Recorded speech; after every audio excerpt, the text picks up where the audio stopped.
चंद्रदेवांना गणपती बाप्पावर हसणं इतकं महागात पडलं की त्याचा परिणाम आज सुद्धा दिसून येतो। एकदा वैकुंठातून गणपती बाप्पांना जेवणाचं आमंत्रण आलं होतं। तेव्हा माता लक्ष्मींनी गणपती बाप्पांना त्यांच्या आवडीचे खूप सारे मोदक खायला दिले। गणपती बाप्पांनी ते एवढे खाल्ले की त्यांना उठून चालणं सुद्धा कठीण झालं होतं। पण कसे बसे ते उठले आणि उंदीर मामावर बसून कैलास पर्वताकडे परत निघाले। रात्र खूप झाली होती, सगळीकडे शांतता पसरली होती। तेव्हा अचानक रस्त्यात एक मोठा साप दिसला। सापाला पाहून उंदीर मामा खूप घाबरले आणि जोरात उडी मारली। तेव्हा गणपती बाप्पा धाडकन खाली पडले। आकाशात बसलेला चंद्र हे सगळं पाहत होता। तो स्वतःला थांबवू शकला नाही आणि जोरात हसू लागला।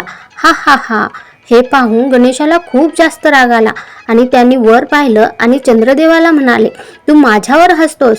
आणि रागाच्या भरात चंद्रदेवांना त्यांनी शाप दिला, आजपासून जो कोणी तुला पाहिल त्याच्यावर खोटा आरोप होईल। हे ऐकून चंद्रदेव खूप घाबरले आणि गणेशाजवळ आले आणि त्यांना विनवणी करू लागले, हे गणपती बाप्पा, मला माफ करा, माझी खूप मोठी चूक झाली।